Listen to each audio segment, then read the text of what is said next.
पहली कॉलर है मुंबई से मालती गुप्ता जी, स्वागत है आपका। हेलो। हाँ जी मैम। हमारा 3 सवाल है। जी पूछिए। हाँ, वो हमारे बॉडी में, आप सुन रहे हैं ना? जी जी मालती जी, आपका स्वागत है, मैं सुन रहा हूँ। हाँ हकीम साहब नमस्ते। जय हिंद, स्वागत है आपका। हाँ जी, हम आपका दवा भाई साहब कर रही हूँ। आपसे बात भी हुआ था सिया गोंद। मेरा बहुत बहुत साल से थोड़ा थोड़ा पूरा बॉडी में वो गांठ, उसका चर्बी का गांठ हो गया है। तो अब क्या होता है, पूरा हाथ, पूरा जान, कमर, पेट, अब वो ऐसा खींच खींच के दर्द होता है भाई साहब कि इनको बर्दाश्त, में रात भर नहीं सोती, मैं दिन को सोती। अच्छा, जोड़ों के दर्द का क्या हाल है?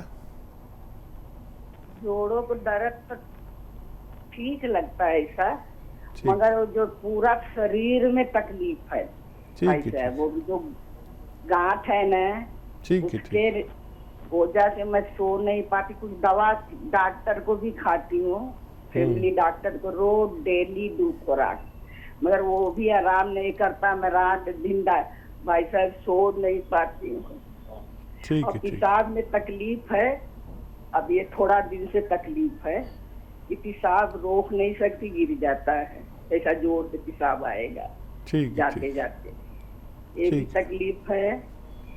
और अच्छा दवा आप बता दे भाई साहब, मैं छुटकारा पा जाऊँ रोग से। ठीक है।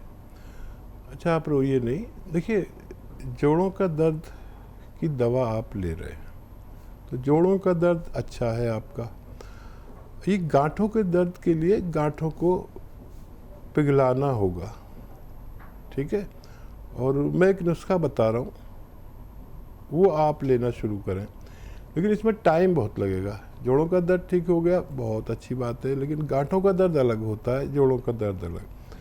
डॉक्टर की भी दवा आप ले रहे हैं, बहुत अच्छा कर रहे हैं, लेकिन देखिए एक चीज़ आती है लाजवंती, याद रखें, लाजवंती, बारीक बारीक दाने आते हैं, हिंदी में इसे लाजवंती कहते हैं। और पंसारी के यहाँ भी मिलती है, दवा बेचने वालों के यहाँ मिलती है, बारीक बारीक दाने हैं। ये लाजवंती आप आधा चम्मच लाजवंती 1 गिलास पानी में, गर्म पानी में मिलाएं और हिलाते रहें, उसमें गांठ ना पड़ने दें। और ये जब मिक्स हो जाए तो इसको आप ले लें, खा लें। और इसके बाद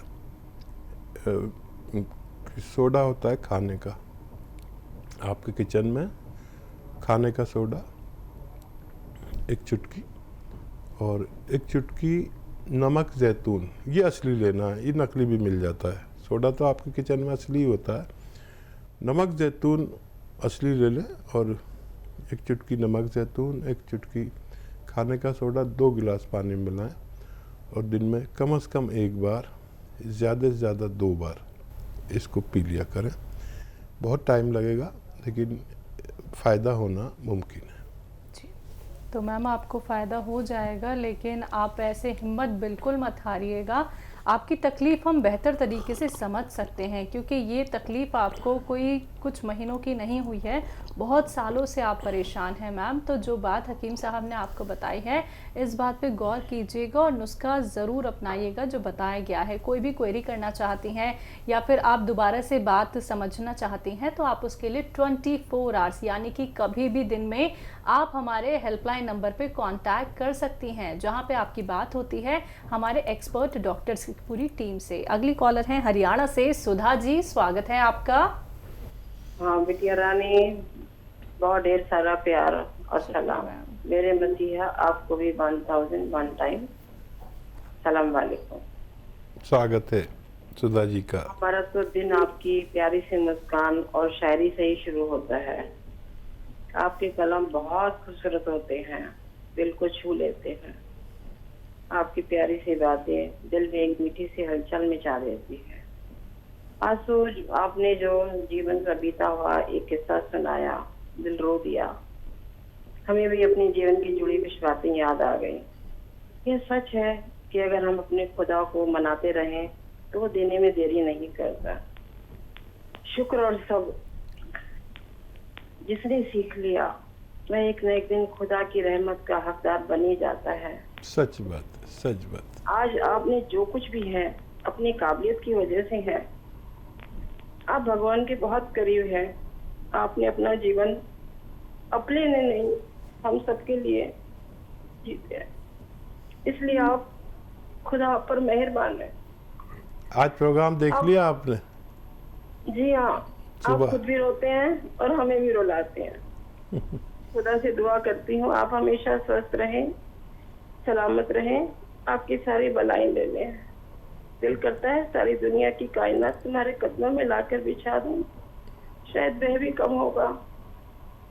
मेरा ही नहीं, तू सबका दाता है, सभी को सब कुछ देता है, दिलाता है।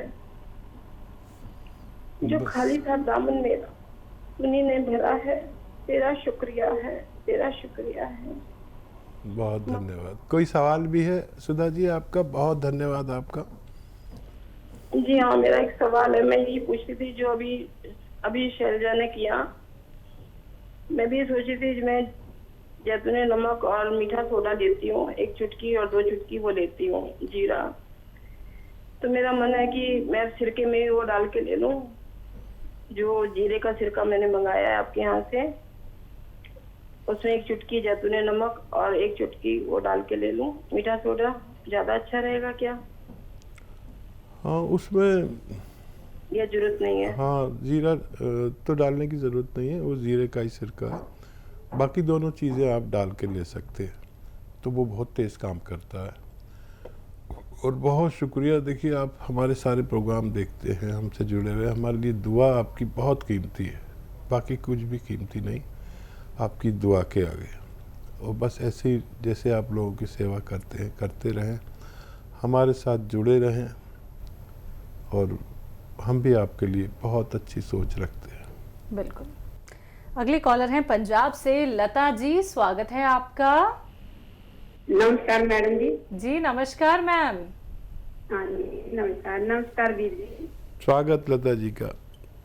हाँ जी, अभी जी मैं ये पूछना चाहती हूँ, आपको बताते हैं ना एक सूखी खांसी और सर्दी वाली खांसी। हाँ जी, सूखी खांसी में हम क्या लगे नुस्खा देने के, वो ही देना है उनाव वाला ही? ठीक है। खांसी 2 किस्म की होती है। अक्सर लोगों को एलर्जी और सर्दी वाली खांसी होती है, और किसी किसी को गर्म खांसी हो जाती है।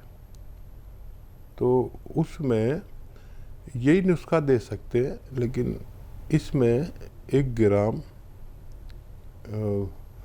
गोंद मोरिंगा मिला कर दें। 1 ग्राम गोंद मोरिंगा मिला कर दें। गोंद मोरिंगा 1 ग्राम काफ़ी होता है। तो अगर 2-4 खुराक देंगे तो पता भी चल जाएगा कि ये सूखी है, गिल की सूरत काबू ना आए तो समझ लीजिए कि ये सूखी खांसी है और गर्मी की वजह से है। तो उससे गर्मी कम होकर आदमी की खांसी ठीक हो जाती है। अक्सर हम गांव में देखते हैं, यहाँ तो गांव में की तरह नहीं है, वहाँ कुत्ते वगैरह हम पालते हैं, डॉगीज़, तो उनको ऐसी खांसी होती है कभी कभी कि वो ठीक ही नहीं होती। एंटीबायोटिक इंजेक्शन लगा देते हैं, क्या क्या करते हैं, एंटी एलर्जी इंजेक्शन लगा देते हैं, तो फिर हम ये चीज़ देते हैं उनको फ़ायदा हो जाता है। अगले कॉलर हैं हमारे साथ, स्वागत है आपका। राजेश्वरी जी। जी स्वागत है। Hello hello. हाँ जी, नमस्ते भाई साहब जी। जय हिंद, स्वागत है। हाँ जी, आपके उससे एक बहन और जुड़ गई है। जी जी जी, आपके स्वागत। सोच है। हाँ जी, बहुत हाँ जी। मेरे सवाल है भाई साहब, मेरे दामाद हैं, वो फौज में लेफ्टिनेंट कर्नल है, आर्मी में जी। तो उनको इनक्लोजिंग स्पॉन्डिलाइटिस है, आप उनके लिए कुछ बताइए। ठीक है, मेरी तरफ से उनको जय हिंद बोलें। और देखिए, ऐसे बैठे ऐसे सीधे और ये एक्सरसाइज किया करें। फौजी आदमी हैं, उनसे कहें कि वज़न बिल्कुल ना उठाएं कुछ दिन। और फौजी आदमी बहुत मजबूत होता है और बूढ़ा होने के बाद भी अपने आप को बूढ़ा नहीं कहते, ये फ़ौज में है, जवान ही कहते हैं, जवान। तो अब 2-3 काम नहीं करें, भागा दौड़ी नहीं करें, पैदल चलें, खूब अपना सारे काम करें, वज़न नहीं उठाएं और वेस्टर्न टॉयलेट ज़रूर यूज़ करते होंगे जब इतने बड़े ओहदे पर हैं। और एक आता है गौनसिया, वो असली ख़रीद लें और आधा ग्राम 2 बार खाने के बाद पानी से, दूध से, कम चर्बी के दूध से या सब्जी सालन में मिलाकर या शहद में मिलाकर या घी में मिलाकर या मलाई में मिलाकर 2 बार खाने के बाद लेना है। और एक ये ऐसे देखिए, पूरी तरह मोड़ें। देखिए मैं अपनी एक ठोड़ी को यहाँ तक ले आता हूँ और वो भी फौजी आदमी है, ट्रेनिंग फ़ौज की, मुझे पता है कैसी होती है। ये 3-3 मिनट 2 एक्सरसाइज करें, गौनसिया लें और भगवान से मदद मांगें, उनको फ़ायदा होना मुमकिन है। जी, अगले कॉलर हैं इंदौर से कर्नल वर्मा जी, स्वागत है आपका। नमस्कार। नमस्कार सर। आदाब। जय हिंद, स्वागत है कर्नल साहब आपका। और साहब सवाल मेरे 2 रहेंगे आज। जी इरशाद। एक तो ये कि जो आप बताते हैं कि 100 ग्राम अलसी और उन्नाव और सबिस्तान और 30 ग्राम पिपले, अगर इनको इसी रेशो से ज्यादा बना लेंगे तो क्या रखने में खराबी तो नहीं होगी? ये एक तो ये पूछना था। और दूसरी 2 सवाल और भी हैं। और एक सवाल और था ये कि जैतून के सिरके से भी हार्ट ब्लॉकेज खत्म हो जाती है, सब कुछ हो जाता है। उसमें 3 अशियाएं जो मिलाई जाती हैं वो बेशक तेजी से काम करती हैं, लेकिन किसका क्या फायदा है तीनों में से, वो उसकी तफसील बयान जानना चाहता हूँ। क्योंकि आपने सारे जमाने में रिसर्च करी है, मैं आप पे रिसर्च करता हूँ। क्योंकि अभी हाल फिलहाल में एक साहब को पाइल्स हो गई थी, तो उनको मैंने वो सौंठ और अलसी और कलौंजी और वो शहद, ये नुस्खा ये दिया और उसके बाद में उनको एक रंडी का 100 ग्राम की तेल की शीशी ला के दे दी, उनकी सारी बीमारी खत्म हो गई। ठीक है, बहुत अच्छे कर्नल साहब, आपसे तो हम इतने इम्प्रेस रहते हैं और आप हमारे साथ जुड़े नहीं जुड़े, लेकिन आप हमें सुनते हैं, हमें मालूम है। बहुत सारे ऐसे लोग हैं जो अगर फ़ोन नहीं भी करेंगे लेकिन वो सब जानकारी रखते हैं। कर्नल साहब, दोनों सवाल बहुत अच्छे हैं। अब जैसे आपने कहा कि सिर्फ सिरका भी जैतून का ब्लॉकेज को खोलता है, ये सच्ची बात है। और दरअसल जब कोई नुस्खा बनाते हैं हम, तो उसमें जितनी दवाइयाँ होती हैं उतने तजर्बे शामिल होते हैं। जैसे किसी को सिरका नहीं चलता, ठंडा होता है, तो उसके साथ में एक तो हमने लहसुन डाल दिया, जो उसने सिरके का मिजाज बदल दिया। फिर नींबू डाला तो ये फिर ठंडा हो गया। और फिर हमने इस अदरक का जूस डाला तो फिर ये मुतदिल हो गया, लेकिन ना गर्म रहा ना ठंडा। तो इसलिए भी देते हैं इसको। दूसरा, सौंठ का काम है हाजमा करना और लीवर का काम अच्छा करना, कब्ज़ को दूर करना, ये सौंठ का काम है। और ये जो विटामिन सी है, इसका काम है चर्बी को काटना। और ये इसमें वो जो डाल देते हैं 1 चुटकी नमक, ये भी काटता है चर्बी को, और जो जिद्दी चर्बी को ये उसको भी काट देता है, ब्लॉकेज को खोलता है। और लहसुन जो है, इसमें पारा है, पारा समझते हैं, वो जो हम बुखार के लिए ऐसे यहाँ पर लगा लेते हैं 1 मीटर और फिर वो बताता है कितना बुखार है, तो वो चीज़ है इसमें। वो पारा तो बहुत नुकसान देता है जो मीटर में होता है, फीवर के मीटर में, लेकिन ये पारा जो है ये हज़म होने लायक है। वो हज़म ही नहीं होता कभी, वो पारा कभी हज़म नहीं होता और ना मिक्स होता किसी चीज़ में। पारे की शान है। और ये पारा जो है लहसुन में, ये खून में मिल जाता है और खून को साफ़ करता है, स्वच्छ करता है और जहाँ जहाँ तेज़ी लाता है उसमें, इस काम को करने में तेज़ी लाता है। हज़म तो करता ही है, चर्बी का दुश्मन है, और जहाँ जहाँ ज़िद्दी चर्बी ब्लॉकेज बनाती है उसको फिर ये मजबूर कर देता है इसे खोलना।